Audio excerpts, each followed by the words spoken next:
My name is Hannah McLeod and I work for the City Mental Health Alliance, Hong Kong.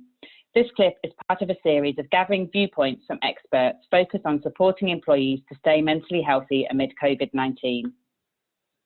Today we welcome Dr Sharmeen Shroff, who is the owner and clinical psychologist at Central Minds Limited in Hong Kong. Over to you, Sharmeen. Thank you, Hannah.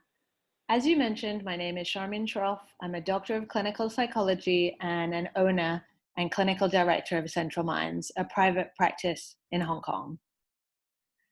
Today, I want to talk to you about coronavirus and all the overwhelming feelings we're currently experiencing, specifically the feeling of grief.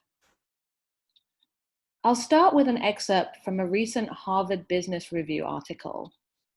It begins, "Some of the HBR edit staff met virtually the other day. A screen full of faces in a scene becoming more common everywhere. We talked about the content we're commissioning in this harrowing time of a pandemic and how we can help people. But we also talked about how we were feeling. One colleague mentioned that what she felt was grief. Heads nodded in all the pains. If we can name it, perhaps we can manage it."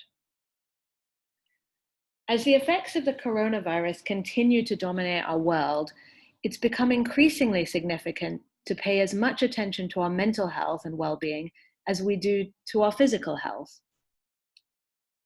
We're living through unprecedented times which have forced us to change how we live our lives, from altered daily routines to financial pressures to social isolation.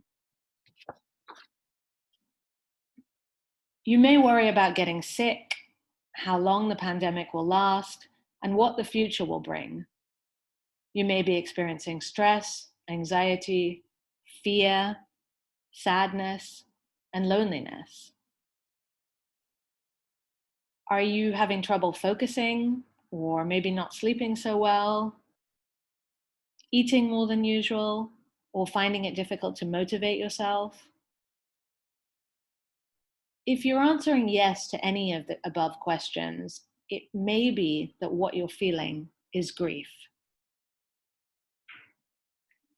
Consider how much we've already lost.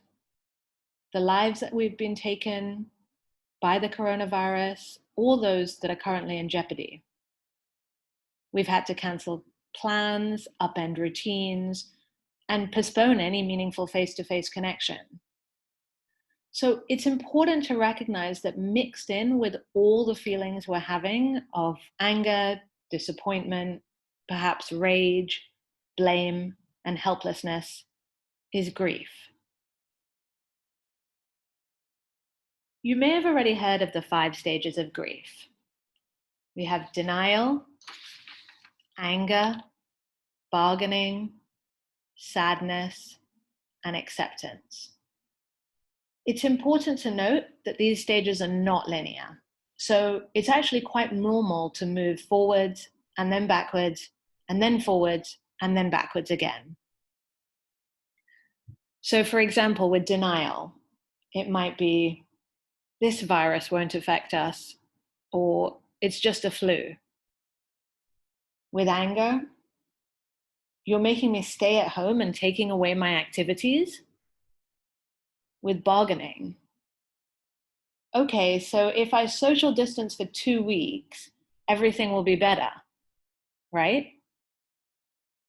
And then sadness, I don't know when this will all end. And finally, acceptance. This is happening. I have to figure out how to proceed. Acceptance, as you might imagine, is where the power lies. We find control in acceptance. We know we can wash our hands, that we can keep a safe distance from people, and we know that we can learn how to work from home. To weather these uncertain times, it's important to acknowledge and grieve lost routines, social connections, family structures, and our sense of security. And then we need to create new ways to move forward. Left unrecognized and unattended, grief can negatively impact every aspect of our being, physically, cognitively, and emotionally. So let's look at some of the things that we have actually lost. Whether we name them or not, these are some of the community-wide losses that many of us are grieving. Consider how you feel when you think of these, and as I'm talking through some of them. First one is social connections. And this is perhaps the most impactful of all the immediate losses, the separation from close friends and family. Whether you describe yourself as an introvert or an extrovert, humans are social creatures. And the COVID-19 outbreak has left many people feeling alone and isolated, which is disruptive to our emotional well-being. Secondly, we've lost our healthy routines. We're no longer able to engage in our usual routines and rituals as we typically would. And no matter how mundane they may have seemed, whether it's getting in a quick gym session before going to work, or listening to your favorite podcast while taking the MTR every morning, or rushing home from work in time to make it for the kids' dinner, routines help define our sense of self in the world, and losing them and the structure and predictability they provide us with leaves us feeling lost and directionless.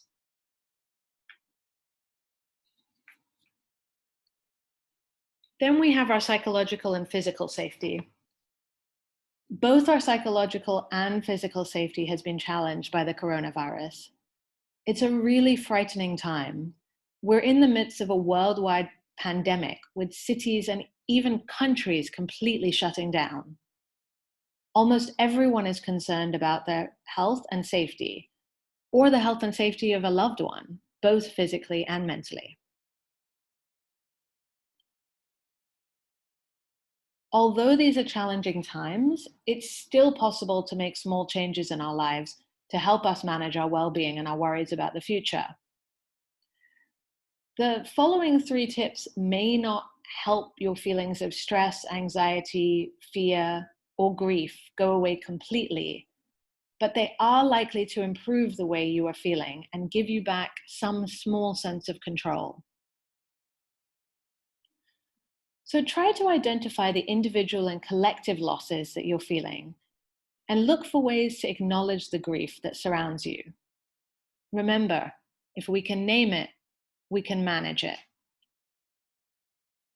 So start with engaging in self-care. Many of us have been working from home for over 2 months now. Our gyms and regular yoga studios have now become off limits. But that doesn't mean that we need to completely abandon our healthy routines. Try to make an effort to eat well, exercise, and get enough sleep. With modern technology, you can easily access a workout or yoga video online that you can follow from the safety of your own home. And self-care doesn't always have to be physical. It's just important to engage in activities that relax you. That could be taking a long bath or shower, reading or listening to soothing music, or doing a mindfulness exercise or journaling. Secondly, allow yourself to feel. It may seem better in the moment to try and block out any negative or anxious thoughts you're having, but they will continue to exist whether you're paying attention to them or not. Trying to ignore your feelings will only increase your stress and anxiety and overall grieving. So allow yourself to feel whatever it is that you are feeling. And if you're having difficulty managing stress and feeling overwhelmed by the current situation in Hong Kong, know that you're not alone. And lastly, make sure you're talking about your feelings. Don't bottle them up inside. As human beings, we have a tendency to isolate ourselves when we're stressed and worried. But social support can have a huge impact on your mental health when you're dealing with feelings of grief, a positive impact. Having people to lean on is essential to your emotional well-being. So stay connected to others, whether that be in person, in a safe way, or at the very least by phone, FaceTime, or office messaging systems. This can make a world of difference to your mood and your perception of your stresses. Seek support from family, friends, colleagues, and talk about how you're feeling. And if you're still struggling to cope with uncertainty or grief, seek professional help. A qualified counselor or psychologist can help you develop healthy ways to cope with your stresses, anxiety, and overwhelming feelings of grief. As a culture, we typically don't talk about grief. We don't really make space for sadness. We don't know how to name it, let alone voice it. I read somewhere recently that grief can't be fixed, but it can be acknowledged. And this stuck with me because acknowledgement is the best medicine we have right now. It seems like it's too simple to be helpful, but it's actually often the only thing that works, acknowledging your feelings and talking about them. So take time to check in with yourself, with your family, with your friends, and with your work colleagues. Try not to fix anything, since it likely can't be fixed. Instead, just try to open up the space to have a conversation with yourself and with others. And just notice what we're all feeling. And remind yourself that you are not alone in this. Thank you very much.